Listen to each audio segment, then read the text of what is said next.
Being you is the coolest thing that you can do, and it's also the simplest thing.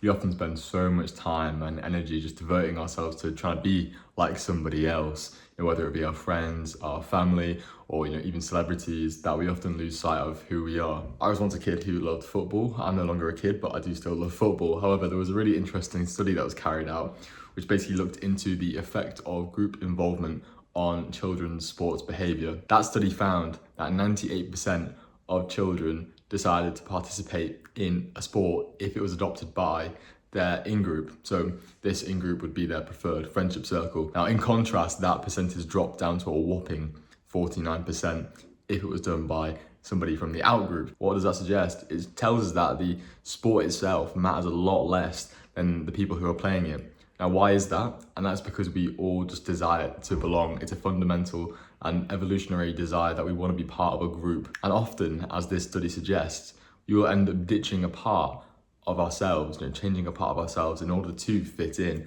I as a kid may have loved basketball, but because I saw everybody else in my primary school playing football, I ditched basketball and then I became, a football addict. René Girard came up with the idea of mimetic desire. Now, mimetic desire, in essence, is the idea that we do not know what we want. Therefore, we imitate what others have and what they want in order to inform our own desires. Therefore, our desires aren't our own, they're just merely imitations. Say I need a new laptop and I see that all of my friends have MacBooks. I'll probably end up choosing the MacBook, and that's not because it has superior specifications in comparison to a Windows computer, it has a better screen or a better processing power. It's because the value in choosing a MacBook is from the fact that my friends have it. The in-group that I want to imitate and be accepted by have a MacBook. I'm sure there are plenty of people who do actually do their research, unlike me, into what laptop they should buy. However, Girard would argue that even still, that is actually just an illusion, kind of an excuse that you've made up in your head. What really is happening is that your desires are still filtered by what other people want. And in effect, you're still trying to be part of that in-group by buying into it through a symbolic act like, say, buying a MacBook in this case. You're buying much more than just a laptop, you're buying the connotations that come with it. So whether it be stylish, efficient, successful, whatever your friends are giving off, so to speak, the vibes that they give off, the qualities that they possess that you want. In buying the MacBook, you are in essence believing that you're adopting those qualities they have that you want. Now you may be thinking, why do I have these clothes on, these brands? Why do I own a MacBook? Why do I have an iPhone? Now, for me personally, I can't say I'm the most technologically gifted. So I just kind of chose them because they look cool, probably. I don't know, and maybe because I saw that all my mates had them. It certainly wasn't because I believed that either were really technologically superior, even though they may be. Girard actually goes as far to say that in its most advanced stage, mimetic desire stops at just wanting what other people want. You actually want to become this other person. Now, I'm not too sure if I completely agree with what Girard has to say. I mean, there are quite a few issues with his theory. Firstly, who had the first desire? If all our desires are because we desire what other people have, who had the first one?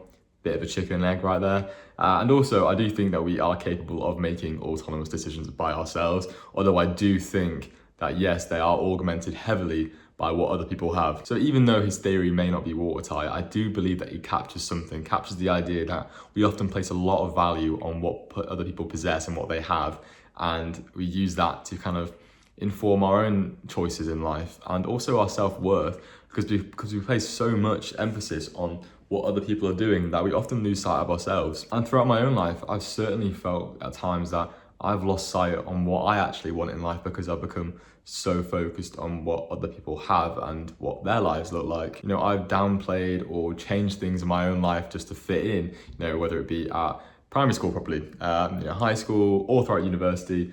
I can categorically say that even if I can't name an example off the top of my head, I've certainly changed parts about myself.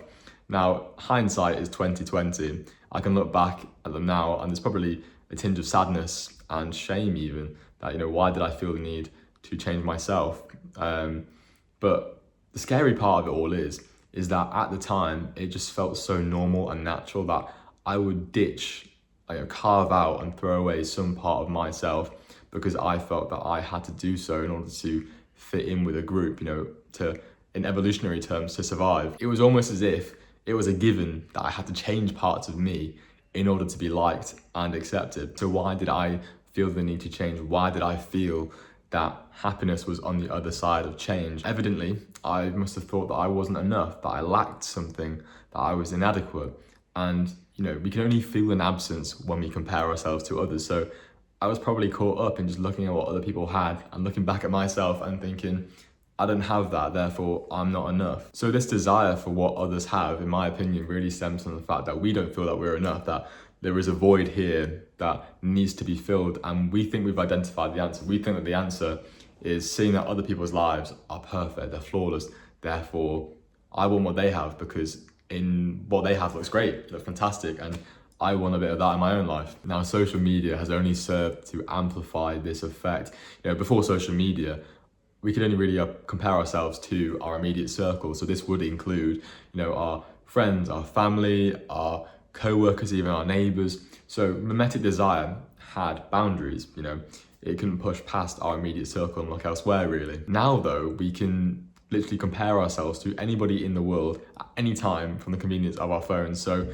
on our feeds, our neighbors, influencers, billionaires, they all become equals on our feed that we can compare ourselves to. Now, Alain de Botton, in his book Status Anxiety, really great read by the way, says that we can only envy those who we feel like ourselves to be. So that is our reference group. Now, the whole world, as I've said before, is our reference group. And he goes on to quote Alexis de Tocqueville. Probably butchered that name, sorry Alexis. However, moving on, he says that we are often so restless in the midst of their prosperity. Now we see everyone else's prosperity, their successes, their cars, their holidays, their lifestyle. It's no wonder that we feel as though our own lives are inadequate in comparison to all that prosperity. And not just in the material sense, but also people just seem better, they seem happier, they seem more fulfilled and content on social media. And obviously, I don't have to break it to you, but that is often a veneer, that is often a facade. So the issue is that what we see online isn't necessarily real. Influencers basically put forward a highlight reel of their best moments, or honestly just change things about themselves online that isn't actually true. It's completely disconnected from reality, but because influencers be influencing, that is what their job is. So now, rather than the standards being, I like my neighbour's car, I wish I had that car, it was real and tangible. Now the standards that we hold ourselves to are merely illusion. We want and strive to be something that isn't real. And shock horror, but this is exactly what these social media companies want. They want their feeds to be filled with potential sources of mimetic desire, because when we feel a strong emotional reaction to posts, we tend to stay on their sites longer. And when we feel, shame, inadequacy, when we see these posts online, they're those strong emotional reactions which keep us on those sites. And they literally profit off moving the goalpost to the point where it becomes a fallacy. And because social media puts us on a leaderboard, we get those strong emotional reactions all the time. And the thing is, we're holding ourselves now to a standard which is unattainable because it isn't real, it's a complete fallacy. So even if we are making genuine progress in our lives, we still aren't satisfied because what we see online is just better than our lives, so to speak. I mean, it's definitely not, because it's not real. It's all a veneer of a good life. But that doesn't matter, because we look at posts so uncritically most of the time that we just accept it as truth, and we think, oh, I'm not quite there, am I? And then we just feel dissatisfied with ourselves still. Unfortunately, comparison will always be a losing game, and our sense of identity is effectively held captive by the judgment of others. But it's not even just the judgment of others, it's the perceived judgment of others and what they think about our lives, whether we are measuring up to those established metrics of success and what a good life to them means. But then what should we do? What can we even do to stop the comparison and to accept what we have in front of ourselves and be satisfied with that? I'm going to be a downer, but comparison is completely natural.